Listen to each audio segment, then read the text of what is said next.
decision.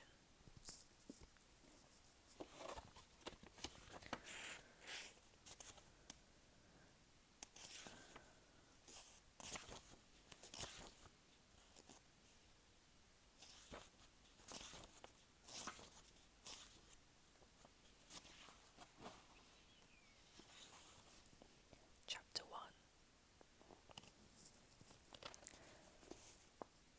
Introduction. The man who thought his way into partnership with Thomas A. Edison. Truly, thoughts are things, and powerful things at that, when they are mixed with definiteness of purpose, persistence, and a burning desire for their translation into riches or other material objects. A little more than 30 years ago, Edwin C. Barnes discovered how true it is that men really do think and grow rich. His discovery did not come about at one sitting. It came little by little, beginning with a burning desire to become a business associate of the great Edison. One of the chief characteristics of Barnes' desire was that it was definite. He wanted to work with Edison, not for him.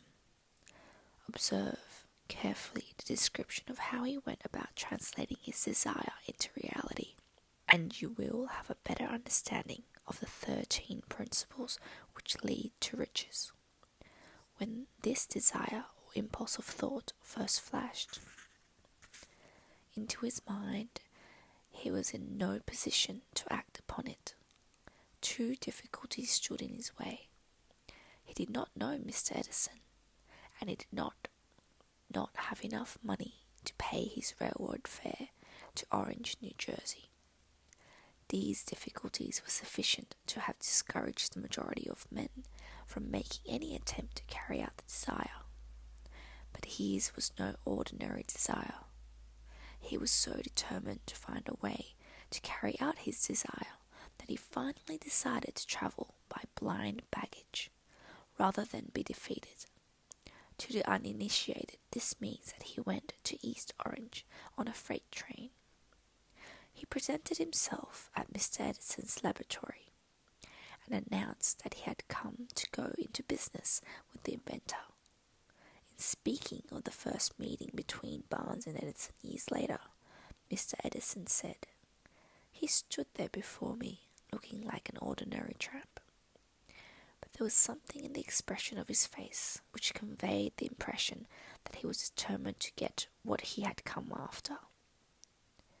I had learned from years of experience with men that when a man really desires a thing so deeply that he is willing to stake his entire future on a single turn of the wheel in order to get it, he is sure to win. I gave him the opportunity he asked for, because I saw he had made up his mind to stand by until he succeeded. Subsequent events proved that the mistake was made. Just what young Barnes said to Mr. Edison on that occasion was far less important than that which he thought. Edison himself said so. It could not be in the young man's appearance which got him his start in the Edison office, for that was definitely against him. It was what he thought that counted.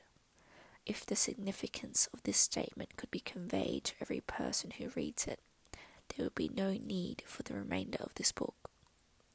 Barnes did not get his partnership with Edison on his first interview. He did get a chance to work in the Edison offices at a very nominal wage, doing work that was unimportant to Edison, but most important to Barnes because it gave him an opportunity to display his merchandise, where his intended partner could see it. Months went by. Apparently nothing happened to bring the coveted goal which Barnes had set up in his mind as his definite, major purpose. But something important was happening in Barnes's mind. He was constantly intensifying his desire to become the business associate of Edison. Psychologists have correctly said that when one is truly ready for a thing, it puts in its appearance. Barnes was ready for a business associate with Edison.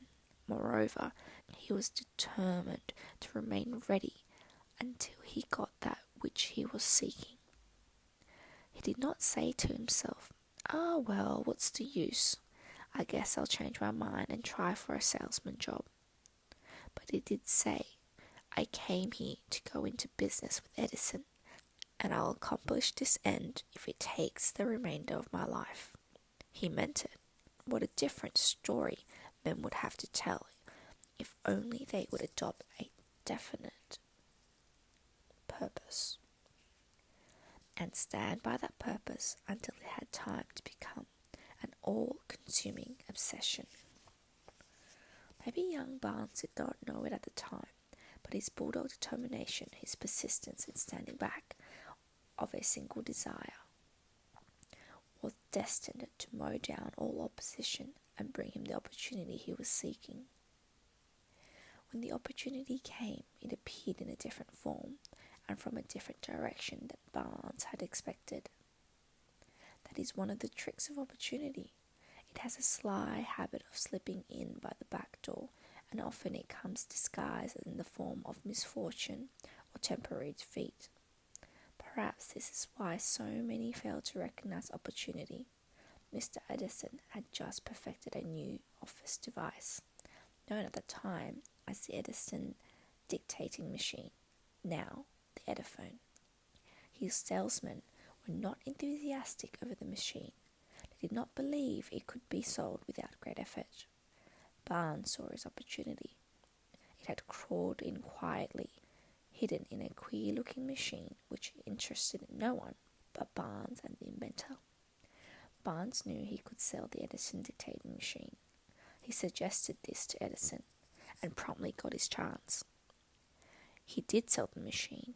In fact, he sold it so successfully that Edison gave him a contract to distribute and market it all over the nation. Out of that business association grew the slogan, made by Edison and installed by Barnes. The business alliance has been in operation for more than 30 years. Out of it, Barnes has made himself rich in money, but he has done something infinitely greater. He has proved that one really may think and grow rich.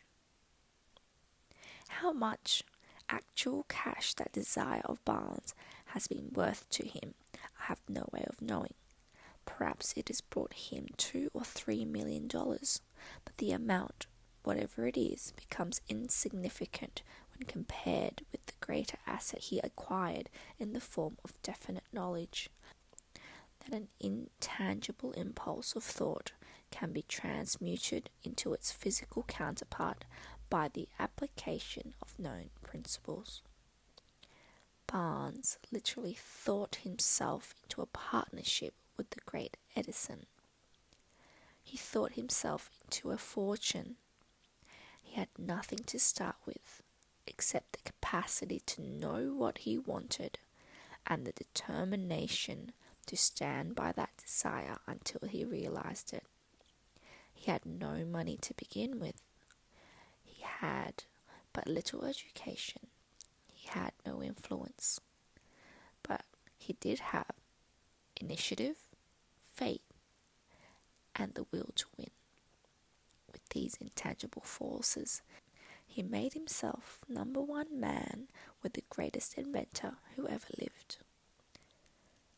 Now, let's look at a different situation and study a man who had plenty of tangible evidence of riches, but lost it because he stopped 3 feet short of a goal he was seeking.